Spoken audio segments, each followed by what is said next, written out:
भीतर के खोजी दीवाने जब पहुंचता है तो पूर्ण उस विराट में एक हो जाते हैं।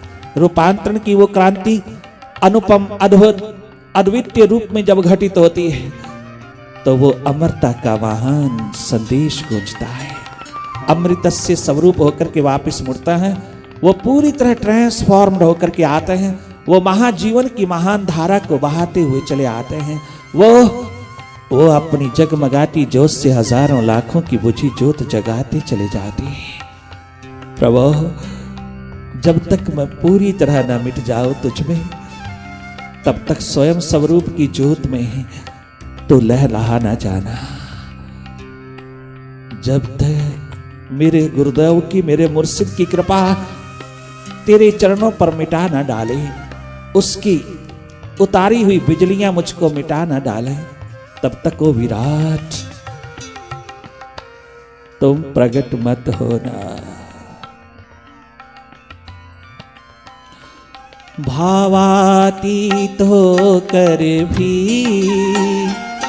तुम भाव में रमते हो, भावातीत होकर भी तुम भाव में रमते हो। उस दिल के मैं सदके, उस हृदय पे मैं सदके, जिस दिल में बसते हो, उस याद की मैं सदके, जिस याद में बसते हो, बेबस चले आओगे जब हम मिट जाएंगे। इसी जन्म में सब साधक, इसी जन्म में हम साधक तुझ स्वयं को पालेंगे।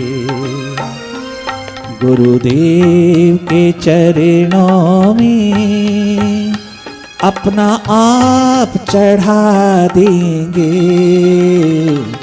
इसी जन्म में सब साधक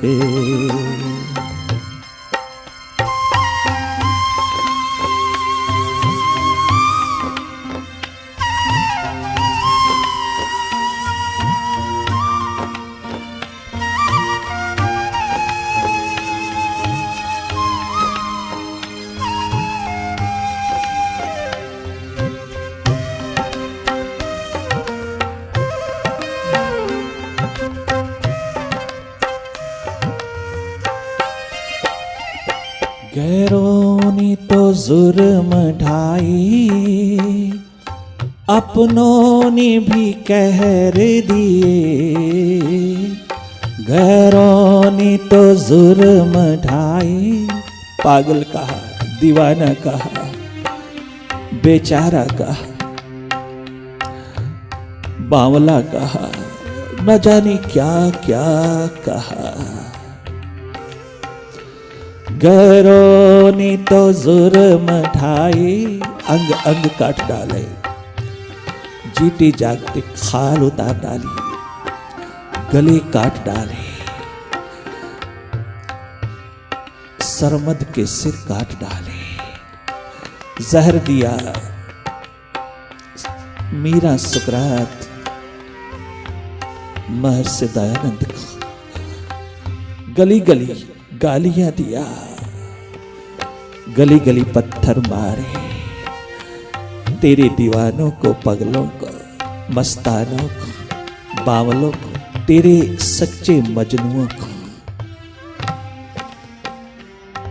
परंतु कोई परवाह नहीं किया उन दीवानों ने, फांसी के तख्तों पर चढ़ा दिया, तत्ते तत्ते तवों पर बिठा दिया।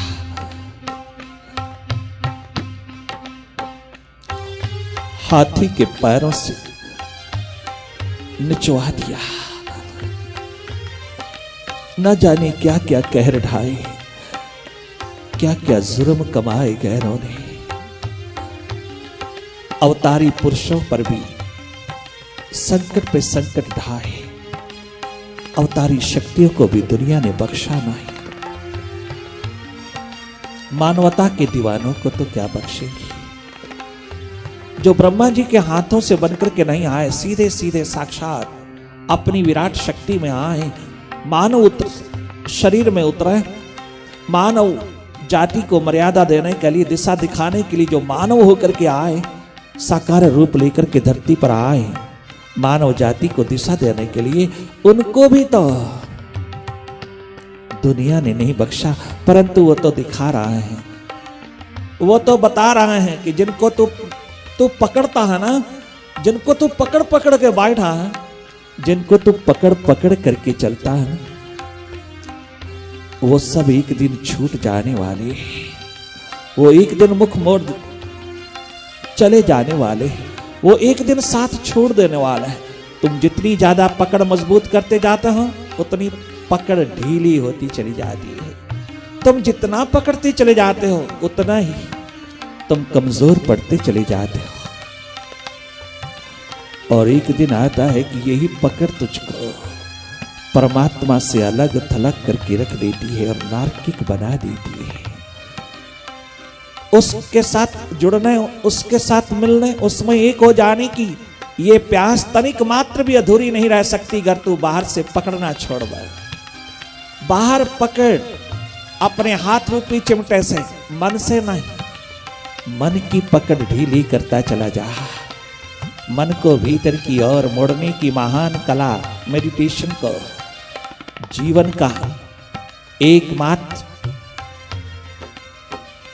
इनकलाब बनाता चला जा, जीवन की एकमात्र प्यास बनाता चला जा। एकमात्र यही भूख हो तेरी कि मुझे अपने स्रोत, अपने विराट, अपने अस्तित्व, अपनी एग्जिस्टेंस में उतरे बिना चैन नहीं लेना। ये प्यास जगाता चला जा। पकड़ अपने आप जो जो कमजोर पड़ती चली जाती है, त्यों त्यों परमात्मा तेरे रोम रोम में नाचता हुआ चला आता है। वो नृत्य करता हुआ तेरे हृदय द्वार पर, तेरा हृदय आंगन में है, चारों ओर बहारों की दुनिया उतारता चला आता है। फिर तेरी पकड़ एक परम पितु की ओर, एकमात्र अपने स्वभाव की ओर, एकमात्र अपने अस्तित्व की ओर जो जो बढ़ती चली जाती है। बाहर का तमाम जगत पीछे पीछे चला आता है। बहुत सुंदर कहा स्वामी राम तीर्थ ने, भागती फिरती थी दुनिया जब तलब करते थे हम, अब के जब नफरत हुई तब बेकरार आने को है, बेकरार आने को है, बेकरार आने को है। गैरों ने तो जुर्म ढाए, अपनों ने भी जहर दिए, उस पर भी ये जालिम मन, उस पर भी ये जालिम मन, क्या क्या नहीं कहर दिए, अपनों से बचा गुरुवर, गैरों से निपट लेंगे, इसी जन्म में सब साधक उस स्वयं को पालेंगे। गुरुदेव के चरणों में जीवन को चढ़ा देंगे, इसी जन्म में हम साधक।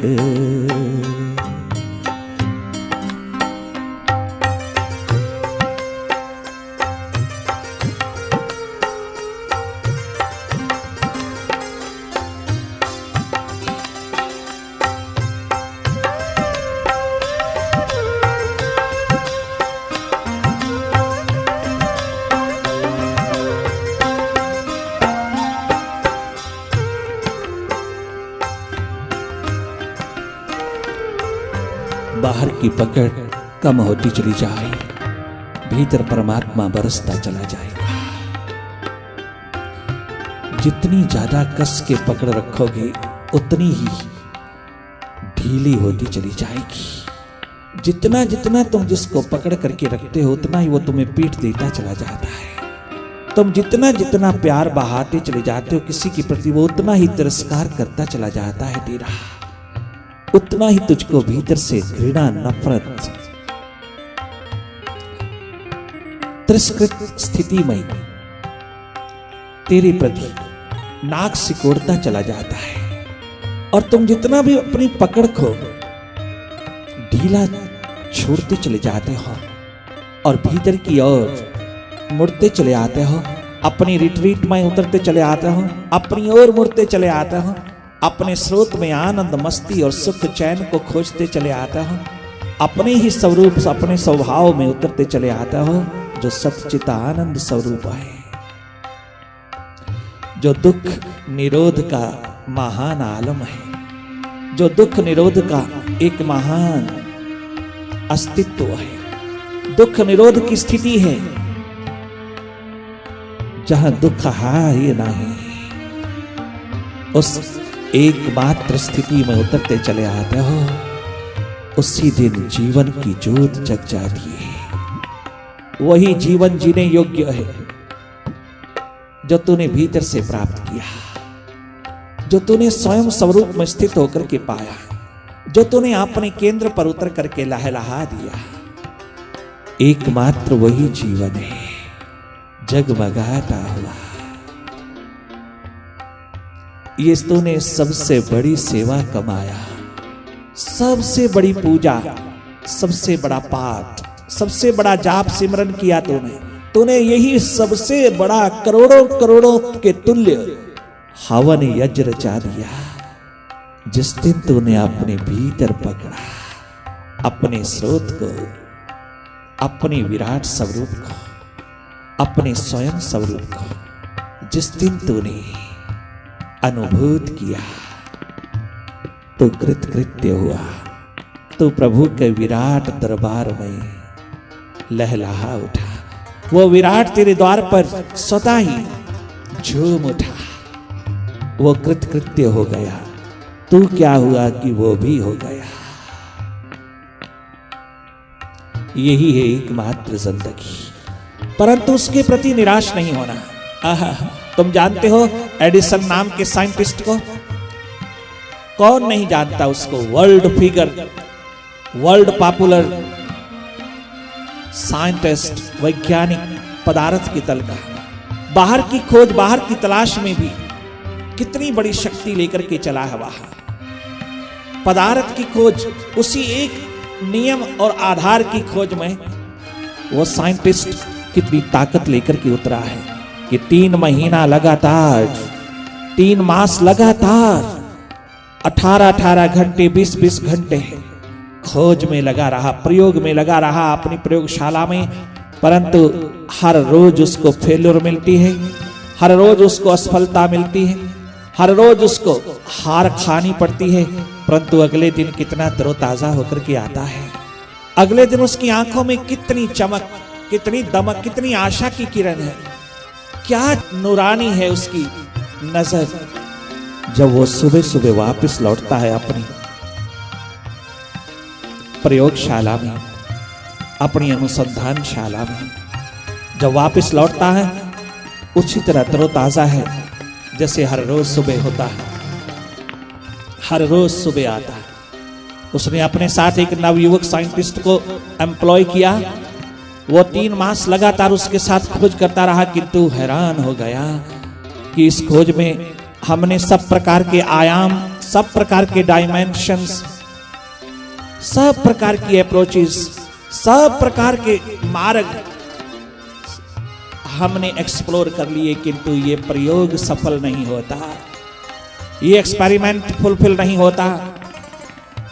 वो बेचारा रोज निराश होकर के जाता है और अगले दिन तैयार होकर के आता है कि मैं अपने मालिक, अपने बॉस, अपने साइंटिस्ट एडिसन को इनकार करूंगा।